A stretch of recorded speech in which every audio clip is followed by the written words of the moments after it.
The first bite was ecstasy, but the red liquid inside was heaven. She was a monster, to be sure, as her victim lay on the ground crying and bleeding. This monster had spent every Halloween night terrorizing poor unsuspecting victims, and she relished in their agony as her teeth bit into and chewed the spoils of her attacks.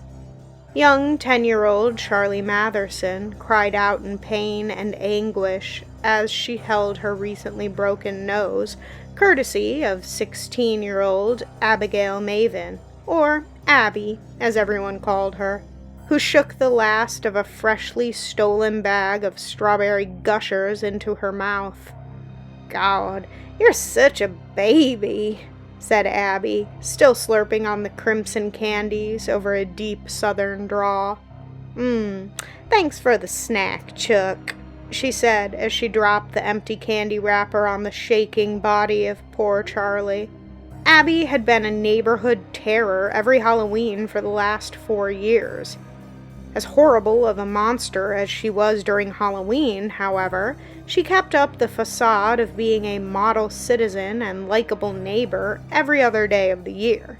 When the 31st of October came, however, she would cover the mask of innocent Abigail Maven and put on her true face, the face of a monster.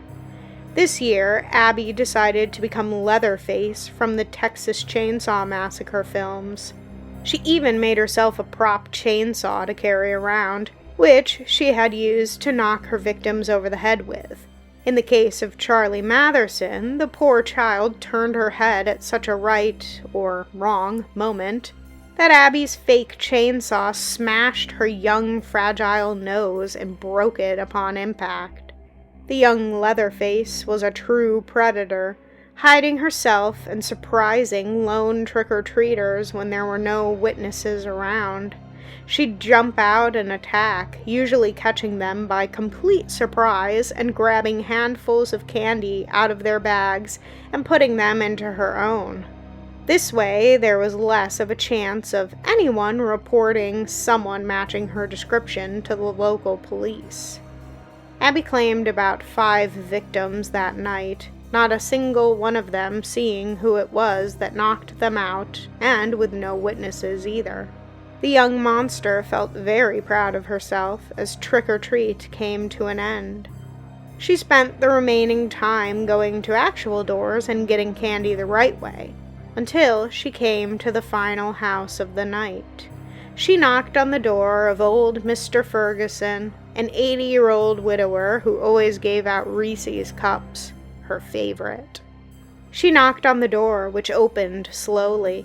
There stood old Mr. Ferguson, 6'5" and skinny as the crypt keeper. He even had the long white hair with a receding hairline that made him look exactly like the spooky horror host. He also had bloodshot pink eyes that upped his already creepy appearance. "Trick or treat!" Abby exclaimed in her normal voice to let the old man know that it was her. "Is that Miss Abigail Maven?" asked the old-timer, a smile weakly forming on his wrinkled face.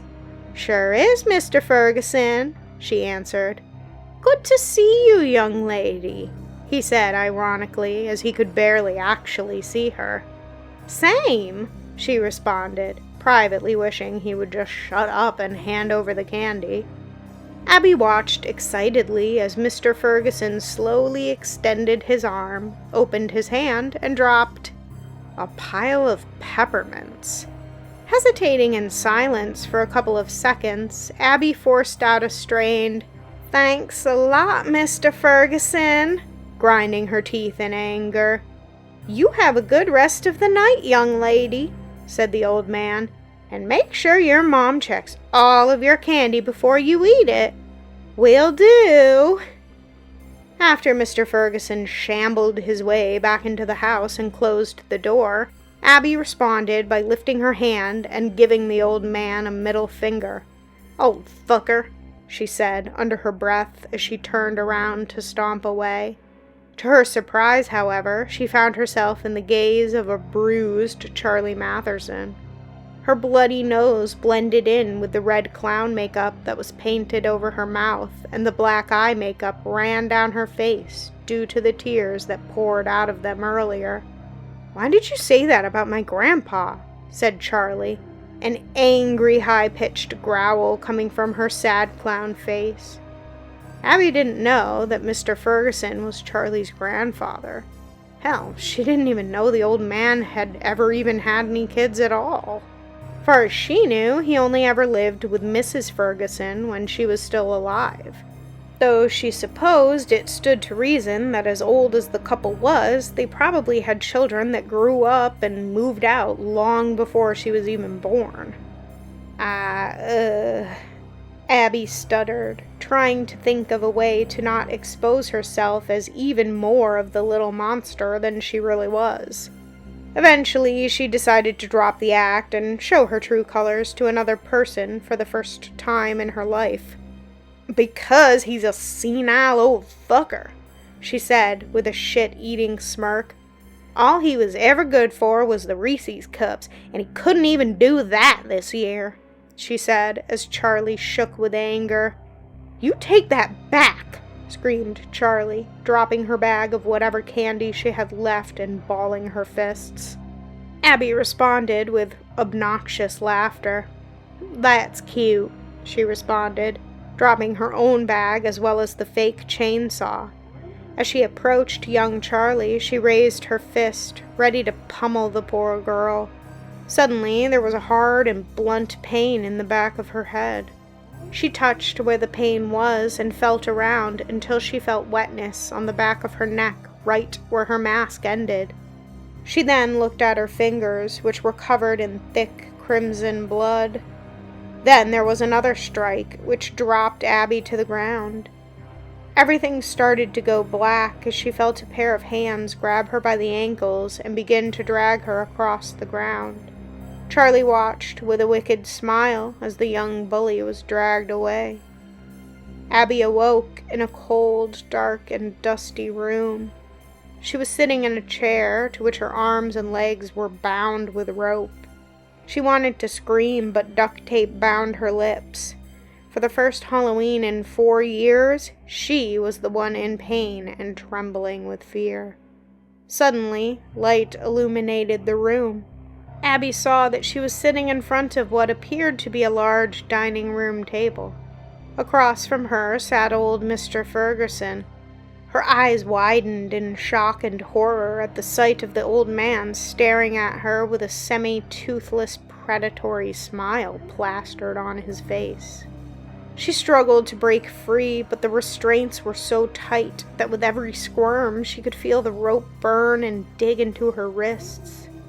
"I wouldn't bother with that," said a voice coming from her left. There sat a man who looked to be about her father's age. He was bald, with chalky white skin, and his eyes were bloodshot and pink, just like Mr. Ferguson's. "So you must be the lovely Miss Abigail Maven," the pale man said, smiling wide like a circus clown. "Oh, my father's told me all about you. He's always told me about how nice of a girl you are, about how respectful and friendly he's always known you to be."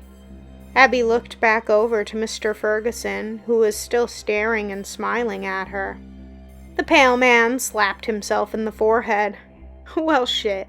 Here I am talking about being respectful and friendly, and I haven't even introduced myself," he exclaimed as he stood to his feet. "Charles Matherson, at your service." He extended his hand as if to shake Abby's until he remembered that the young girl had no free hands to shake. "Right," he continued. "And I know you've already met my lovely daughter Charlie." He motioned his arm to Abby's right, where there sat Charlie, no longer wearing her clown makeup, sporting 2 black eyes and a swollen nose. Sweat began to pour down Abby's forehead as the dreadful realization hit her like a truck. "Yeah," said Mr. Matherson, "you fucked up." Mr. Ferguson and Charlie both stood to their feet and walked over to Mr. Matherson. The three of them stared at Abby, smiling wickedly as the bound girl struggled in fear. "I always liked you, you know," said Mr. Ferguson, his raspy voice sounding more sinister than Abby ever could have imagined. "Sure is a shame that you've been the little terror of Halloween this whole time. You know that because of your shit, the mayor decided last year that if any attacks were reported this year, that he'd have no choice but to cancel the night trick-or-treating." Mr. Matherson snarled as his smile then turned into a scowl. He then grabbed Abby by the back of the head and slammed her face down into the table. "Do you have any idea how much that fucks up for us?" Abby sobbed behind her gag as blood gushed from her nose, same as Charlie's from earlier that night. "You know, I get it," said Mr. Ferguson. "For people like us, this day brings out something in us. But you know what? We're careful about it. Every year we pick one kid," Mr. Matherson continued. "Just one. Charlie usually brings one of her little friends to spend the night and dig into some candy, and we slip them a little something in a juice or pop. When they're out, we extract some blood to get through the night, and the next morning they wake up thinking they just had too much candy. They go on home, and no one's the wiser." Abby couldn't believe what she was hearing. Not only had these people been drugging kids, but they were taking their blood? She began to panic and scream behind her sealed lips. Mr. Matherson continued. "But then, for the last 4 years, some asshole keeps attacking kids, stealing their candy, and making all kinds of noise. It's gotten to the point where the whole town is fed up and just wants to cancel Halloween altogether and implement a stay-at-home curfew. I can't have that." Suddenly, Mr. Matherson's eyes changed from bloodshot pink to a deep, dark red. He opened his mouth to reveal 2 sharp fangs that kind of resembled a staple remover. Abby screamed as much as she could behind the tape. "Halloween is my night. It's the only night I am awake, and the only night I feed. If I don't get the blood I need on this night, that means bad news for everyone in town." He then rushed over to Abby, who sobbed and screamed in panic, and bent over to sink his fangs into one of her bound arms. The pain was excruciating for the bound girl as Mr. Matherson's fangs dug deeper and deeper into her flesh, blood gushing from the wounds and covering the man's mouth in crimson red. He lifted his head up and closed his eyes, moaning from ecstasy and pleasure. "So good," he said out loud. "So good." Mr. Ferguson and Charlie followed suit, their eyes turning red and revealing their own sets of fangs as they bit into the helpless Abby. She cried in agony as they fed from her throughout the night. The following year, trick-or-treating during the night was not allowed. Too many attacks on innocent people, combined with the disappearance of young Abigail Maven, was the last straw for the townsfolk. Trick-or-treating was now done during the day, and every child was required to have an adult chaperone. Once night came, a stay-at-home curfew was issued for every person, whether they were a child or an adult. No longer would Charlie Matherson be able to lure unsuspecting friends to her home.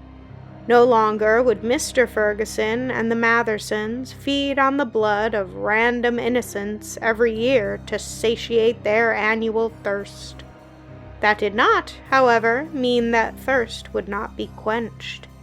For unbeknownst to the rest of the town, the missing Abigail Maven was being kept prisoner in the Mathersons' basement, where she would serve as their personal yearly blood supply. She would be fed, her illnesses and injuries would be treated, and she would never again taste freedom. Well, everyone, I hope you enjoyed that exclusive story by Nerdcore Creep. You won't be hearing that anywhere else.